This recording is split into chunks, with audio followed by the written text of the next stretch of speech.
Have you ever felt that the more you open up, the more vulnerable you become?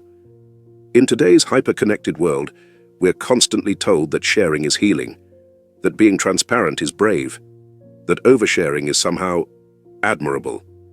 But what if that advice, however well-meaning, is slowly stripping you of your power? I learned it the hard way. I once believed that honesty was always the best policy, that if I shared my fears, my goals, my inner struggles, people would understand me better, support me more. Instead, I watched as my words were misunderstood, used against me, or twisted into stories I no longer recognized as my own. And that's when I turned to Stoicism.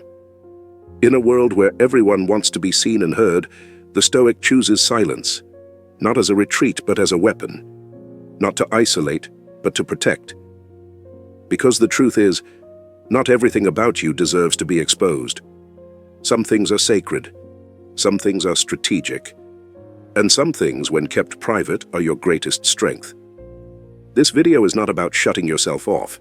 It's about reclaiming the parts of you that have been freely handed over to people who never earned the right to see them. It's about learning when to speak, and when to let silence be your shield. Through the timeless wisdom of Marcus Aurelius, Epictetus, and Seneca, we'll explore the quiet power of restraint. You'll see how silence isn't weakness, it's control, and you'll understand why the most composed, grounded, and untouchable people aren't the ones who scream the loudest, but the ones who know what not to say. If you've ever walked away from a conversation feeling drained, exposed, or second-guessing yourself, this video is for you. Because in the end, the less you reveal, the more powerful you become. So stay with me until the very last second. What you'll discover here could change the way you carry yourself forever, not just in how others see you, but in how you protect your peace, your power, and your purpose. Number 1, don't share your deepest fears. There's a reason ancient warriors didn't speak of what haunted them in the night, and it wasn't pride. It was wisdom. Your deepest fears are not for public consumption. They are not motivational speeches, therapy sessions with acquaintances, or stories to spark sympathy. They are sacred, they are personal, and most importantly, they are yours to conquer. The moment you speak your fear out loud, especially to the wrong ears, you hand someone the blueprint to your mind. You give them the coordinates to your weak spots. And even if their intentions seem pure, you've just made yourself easier to control. Because here's the uncomfortable truth.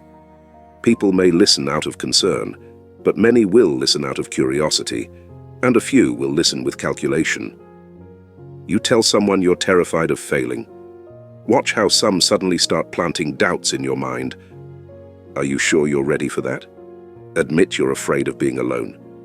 Suddenly you're clinging to people who don't deserve you. Expose your fear of being judged. Now you filter every action through a distorted mirror of others' opinions. Not everyone does this consciously. But once a fear is out in the open, it becomes a shared reality, and not everyone will treat it with the reverence it deserves. A Stoic doesn't broadcast their wounds. They study them, sit with them, learn from them, transform them. You don't overcome fear by exposing it to the world. You overcome it by staring it down in silence until it loses its power. Marcus Aurelius never wrote, "Tell everyone what terrifies you so they can comfort you." He said, "You have power over your mind, not outside events. Realize this, and you will find strength. You are not your fears. You are the one who faces them. So the next time fear creeps in, don't run to share it. Don't look for someone to fix it for you. Go inward. Ask yourself, where did this come from? What belief is feeding it? Then begin the quiet work of taking back control. Let your courage speak louder than your confessions. Let your composure tell the world, yes, I've been afraid, but I didn't flinch.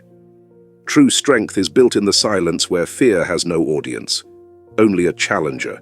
Number 2, don't share your deepest desires. Your desires are sacred. They are the quiet fire that burns within, shaping your steps, guiding your choices, and pulling you toward a future only you can truly see. But the moment you speak them out loud, before they've matured into solid action, you expose them to the winds of doubt, envy, and unsolicited advice. The world does not always nurture dreams. More often, it pokes holes in them.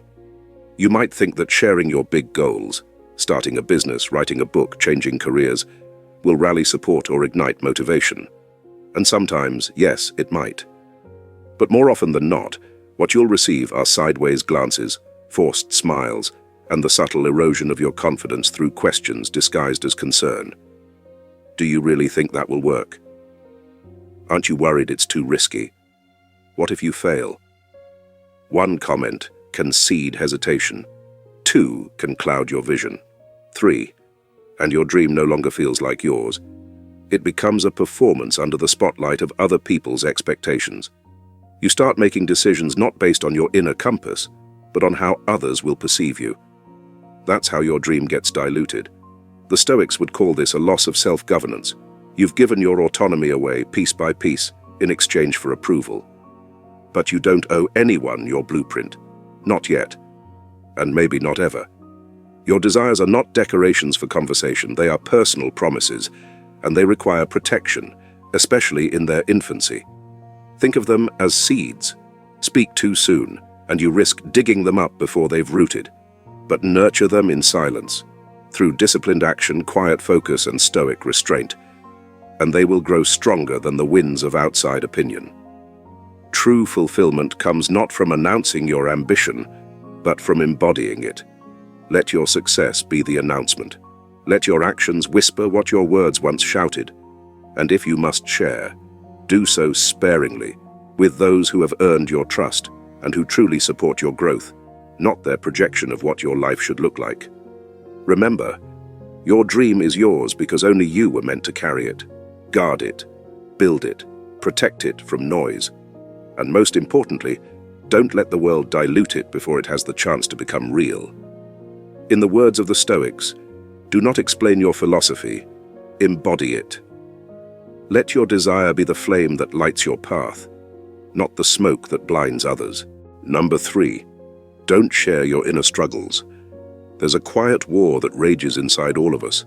Doubts that creep in during the stillness of the night, fears that tighten their grip when no one is watching.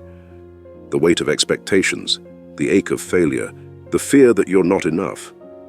These are battles we fight alone, because they are meant to be fought alone. In today's world, we're constantly told, speak up, share, be vulnerable. And yes, vulnerability has its place. But here's a truth few dare to say. Not every struggle needs to be voiced. Not every crack needs to be exposed. Because sometimes sharing your pain doesn't bring healing. It brings dependency. The moment you pour your inner battles into someone else's lap, you unknowingly hand them power over your emotions. You look for comfort, validation, maybe even rescue, but in doing so, you begin to train your mind to look outward when you should be looking inward. What should have been a private crucible for growth becomes a public performance of pain. And not everyone who listens truly understands. Some will offer shallow sympathy. Some will secretly judge. Others may store your vulnerability for future advantage. The Stoics understood this deeply. They taught us that strength is not in shouting your suffering from the rooftops, but in mastering it silently. When you confront your struggle alone, you build a mental armor that no one can take from you. You learn discipline, you learn clarity, you learn the power of facing discomfort without needing a witness. Seneca endured exile, Epictetus, slavery. Marcus Aurelius ruled an empire in chaos. Yet in their writings, you will not find them begging for pity or broadcasting their pain. Instead, you find wisdom born from solitude, forged in the fire of silent suffering. This isn't about shutting the world out. It's about building a core so strong that when the world turns on you, you're still standing, alone, but unshaken. So the next time the storm rises inside you, resist the urge to cry out. Sit with it, observe it, learn from it, and conquer it. Because when you master your inner battles in silence, the world sees only your strength, not your scars. And that is true Stoic power. Number 4, don't share your financial situation. Money is one of the most misunderstood forces in human interaction. It promises freedom, but often delivers comparison. It invites admiration, but secretly breeds resentment. And when you talk openly about your financial situation, whether it's wealth or hardship, you expose yourself to more than just curiosity. You expose yourself to judgment, expectation, and misunderstanding. I learned this the hard way. There was a time I thought it was harmless, mentioning a raise, a successful investment, or a big purchase. I assumed it might inspire others, maybe even encourage ambition. But slowly, I began to notice subtle shifts. Friends who once supported me with sincerity began to grow distant. Some offered awkward congratulations. Others responded with passive remarks or sudden silence. The room changed, the energy changed. When you talk about money, people stop seeing you. They start seeing a number, a status, a threat. Even worse, it can distort the balance in your relationships. Suddenly, you're expected to pay more, give more, do more. You're seen not as a person, but as a resource. And if you're struggling financially, sharing that opens another door, one that invites pity, unsolicited advice, or quiet whispers behind your back. You risk being defined not by who you are, but by what you have, or don't have. The Stoics remind us, wealth is indifferent. It is neither good nor bad, but only becomes meaningful through how we use it. Marcus Aurelius, one of the wealthiest men of his time, warned against attaching our self-worth to material possessions. Seneca, too, reminded us that a rich man can be miserable and a poor man wise. Talking about money, then, serves no real purpose. At best, it feeds the ego. At worst, it creates envy and fractures the trust in our closest connections. So keep your finances private, not out of shame or secrecy, but out of wisdom. Let your life reflect your values, not your bank account. Let your generosity speak louder than your statements. Let your peace of mind remain untouched by the opinions or expectations of others. Because when you guard your financial life with quiet confidence, you preserve something far more valuable than dollars. You preserve your dignity. You protect your relationships. And you walk through the world free from the chains of comparison. And that is true wealth. Number 5, don't share your past failures. We all fail. It's part of the human journey. Those moments when life didn't go as planned, when you stumbled, lost, or fell short. Society tells us that sharing these stories is empowering, that vulnerability breeds connection. And in some cases it does. But from a Stoic perspective, there's another side to consider, one far more crucial to inner strength and dignity. When you share your past failures, you invite the world to redefine you, not by who you are now, but by who you were then. You may believe you're telling a story of resilience, a narrative of overcoming. But not everyone hears it that way. Some will only remember the failure. They'll quietly revise their opinion of you, tuck away that piece of information, and perhaps even use it, consciously or not, to question your competence, your reliability, your worth.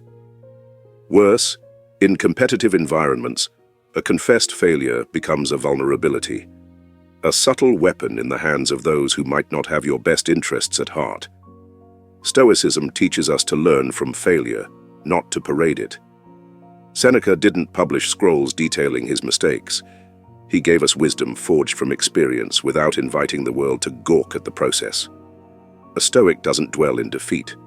He mines it for meaning, absorbs the lesson, and then moves forward with quiet determination. Failures are meant to refine you, not define you.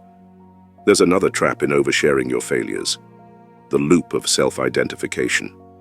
Each time you retell that story, the job you didn't get, the relationship that fell apart, the business that failed, you relive it. You reinforce its weight in your identity. You become tethered to a version of yourself you've already outgrown. If you truly want to move forward, leave the failure in the past. Not as a secret to be buried, but as a lesson to be internalized. Let it shape your discipline, not your narrative. Let others see your strength, not your scars.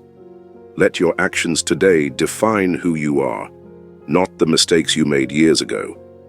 In a world obsessed with confession and overexposure, there is something powerful, almost revolutionary, about keeping your past to yourself.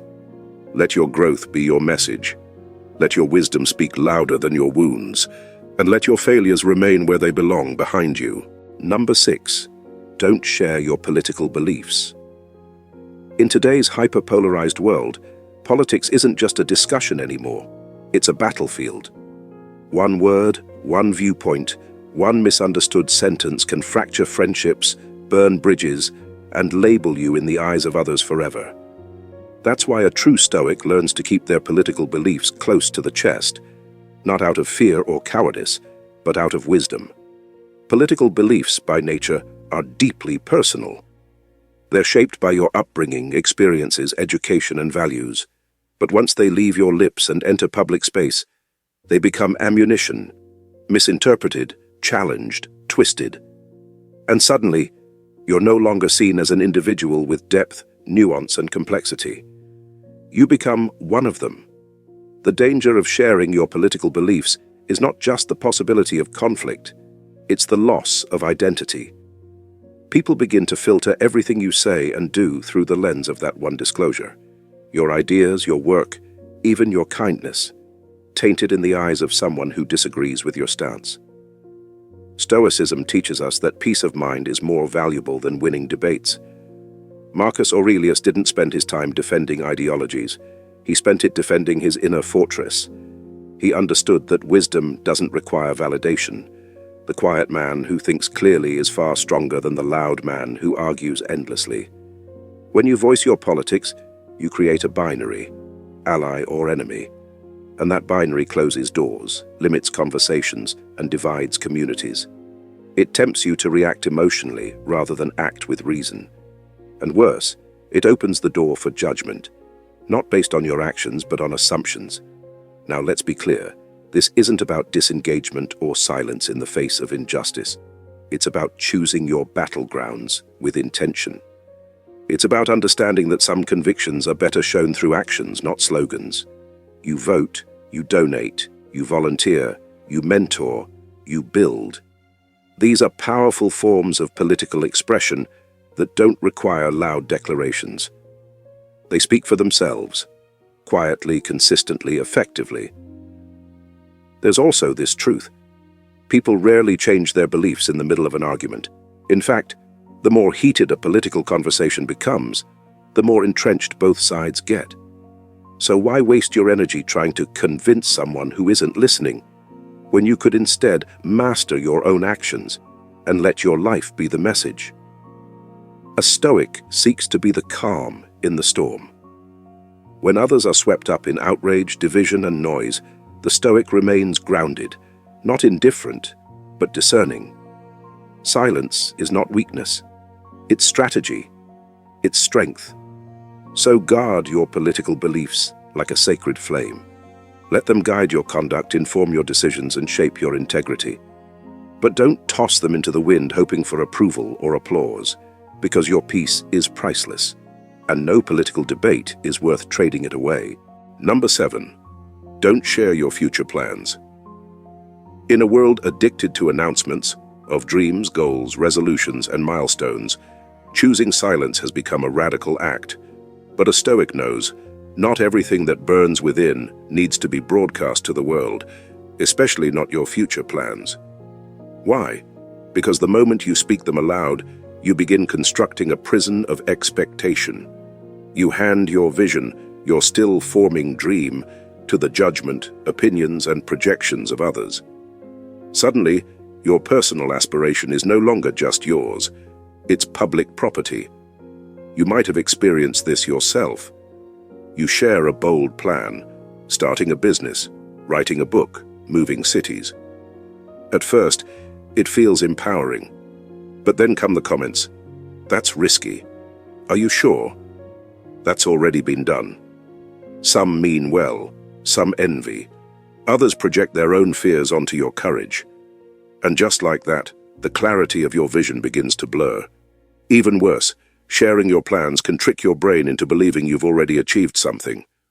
Psychologists call it a premature sense of accomplishment. You get the praise and validation just for having an idea, and that initial hunger, the raw, unfiltered drive that fueled your ambition, starts to fade. In the Stoic tradition, the wise act, while the unwise announce. Marcus Aurelius never boasted about what he was going to do. He simply did it. He let the results speak.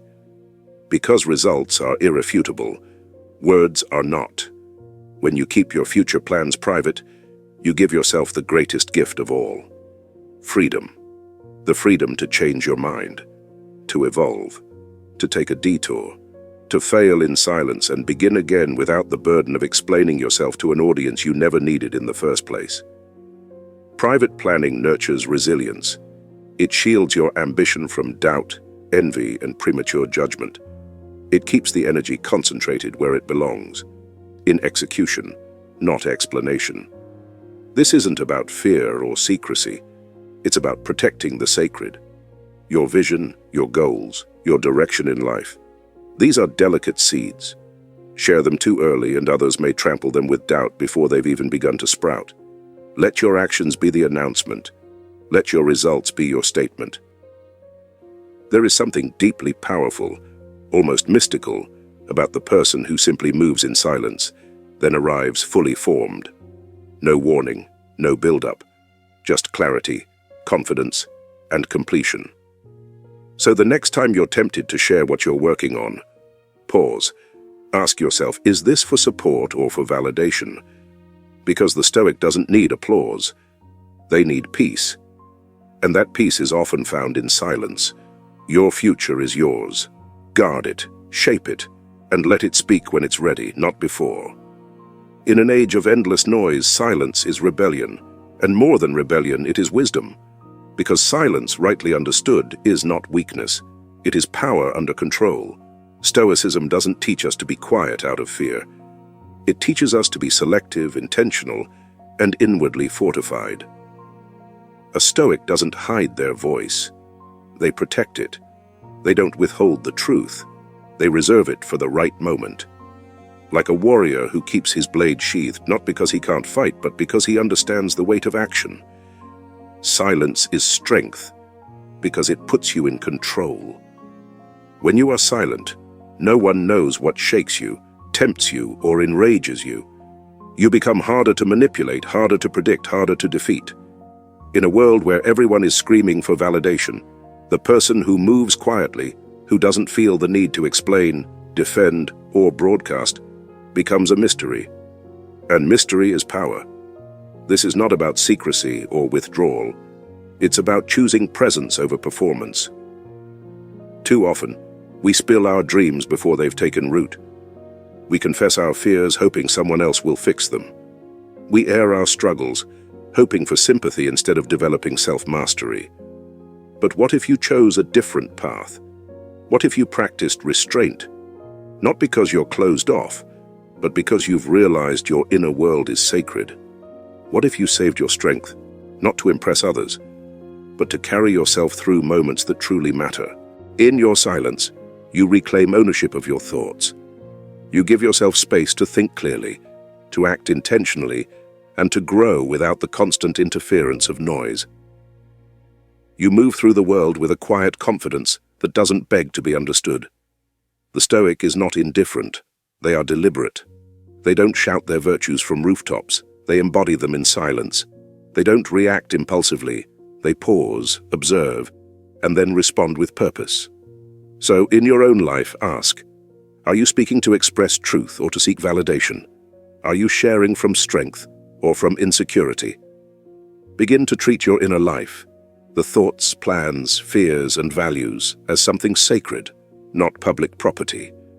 Not everything must be shared. Not everyone deserves to know. The more you keep your center intact, the more resilient you become. And when the time does come to speak, to act, to draw your metaphorical sword, you'll do so with clarity, confidence, and undeniable strength. Silence isn't retreat, it's preparation. It isn't absence, it's power, focused inward. And in that silence, you'll find not only peace, but control, discipline, and freedom. Let your life speak louder than your words ever could. If this message resonates with you, if you've ever felt the power of keeping something to yourself, of walking your path in silence while the world shouts, then this is just the beginning. I invite you to subscribe to this channel because here we explore not just how to survive in a chaotic world, but how to master it from within. Leave a comment with the words, "Silence is strength," if you're ready to reclaim your power, protect your peace, and live with intention. And don't forget to like and share this video if you believe others could benefit from this Stoic wisdom too. This is more than content. It's a community of thinkers, warriors, and quiet rebels. Let's grow stronger together. See you in the next video.